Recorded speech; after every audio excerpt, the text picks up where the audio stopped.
Welcome to another episode of Day.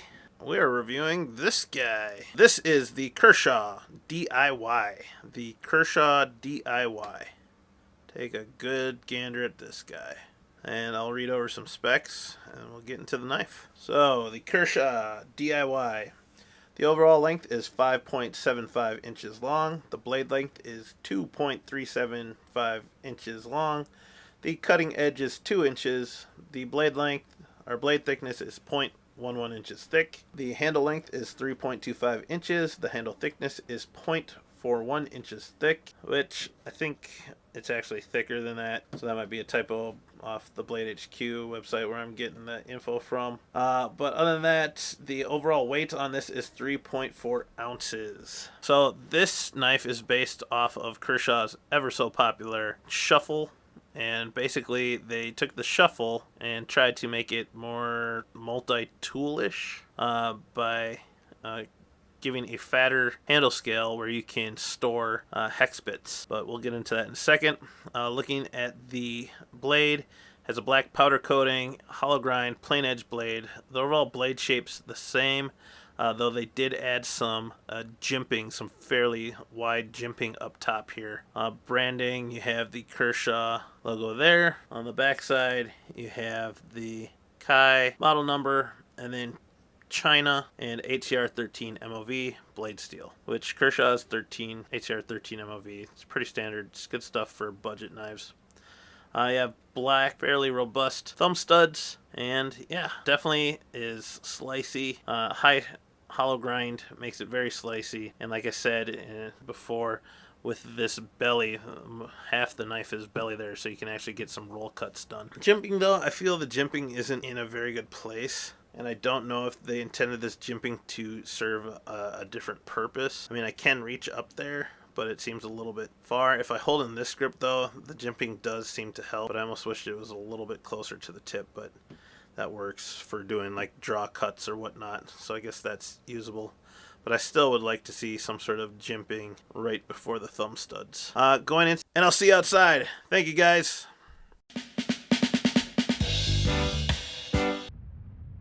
Like a dinosaur fish style knife in my life.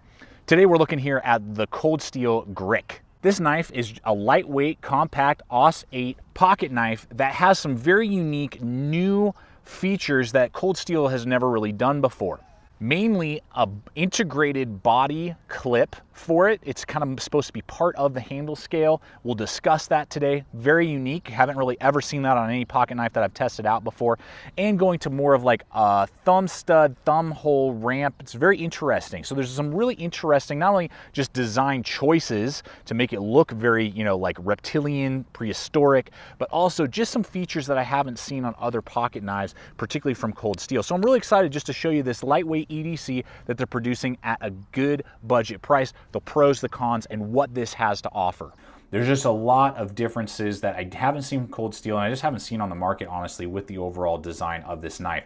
Now, what we are looking at here is from the handle to the tip, 3 inches, and we're looking at 2.75 actual cutting edge. On that spear point design, we're looking at a saber grind, which is pretty cool.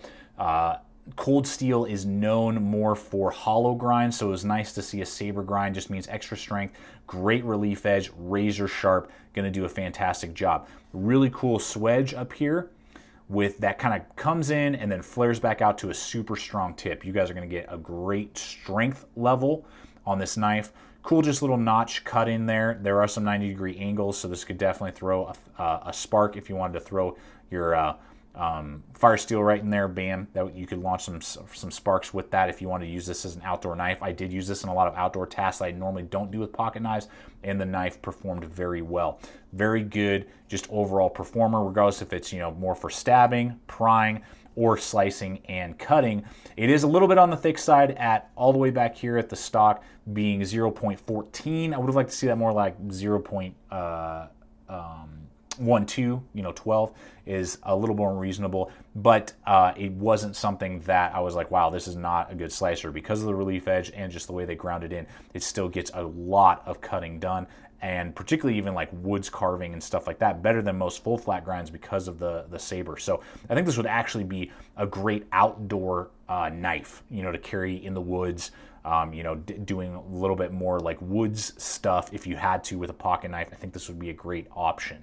So we'll hit deployment. There are some interesting features, and it's just different, and I like different. After a while, I get tired of just, satin blade, G10 handle, blah, blah, blah. It just gets really boring.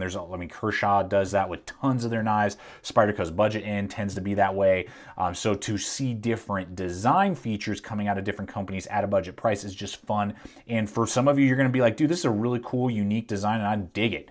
And I like that they decided to go with a different style of deployment. As always, I want to thank you so much for coming over here today, guys. And always remember, stay equipped, stay prepared, and we'll see you out there.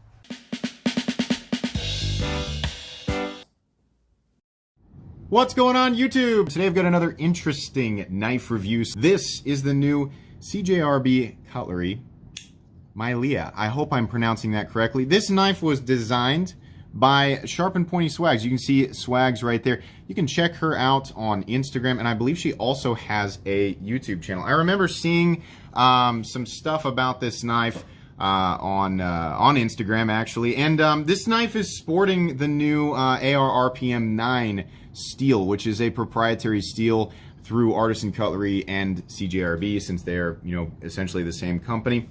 That's a steel that is very, very welcome in the budget knife world. By the way, this is a budget folding knife.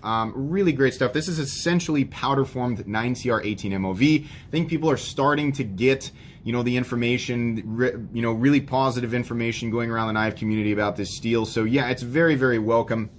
This is cool. It's nice to see a design from somebody that's in our knife community here, working with CJRB, and I didn't know what to think about it at first, when I saw pictures of it, but getting it in hand, there's a lot of good here. So I want to go over that with everybody.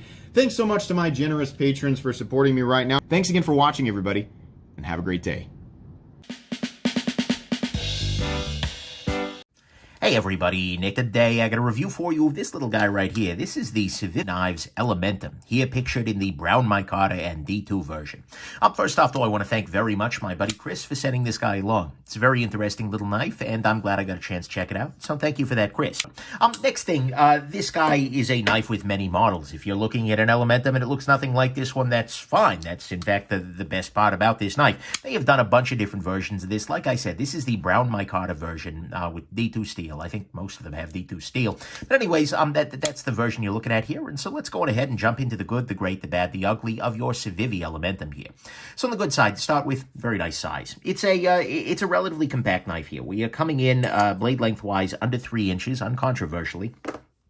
And the weight on this guy is actually pretty light as well, because we have actually substantial internal skeletonization of the liners. So we come in at 2.75 ounces for just under 3 inches a knife. That's a beautiful thing. And it is also quite carryable as a result. I mean, if we put this guy into the pocket here next to my kind of standard for everyday carry. Anyways, hope this has been interesting to you, and have yourselves just an absolutely wonderful rest of your day. Bye now.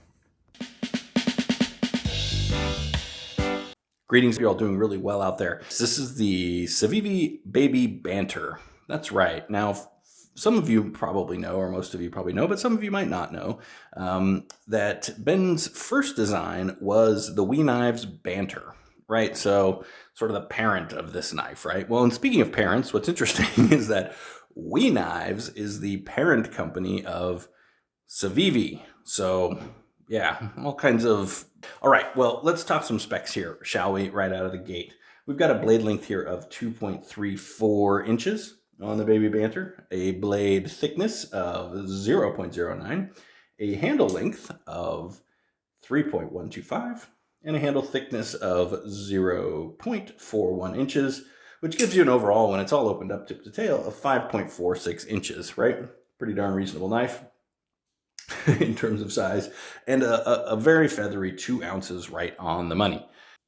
And when we do a classic mild-mannered review, we'll talk about blade, action, scales and hardware, and then ergos and carry. So blade, Got a very nice little drop point, stubby little drop point here on this baby Banter. It is in a, I think you can see it there, hopefully, Nitro V steel. There's the marking.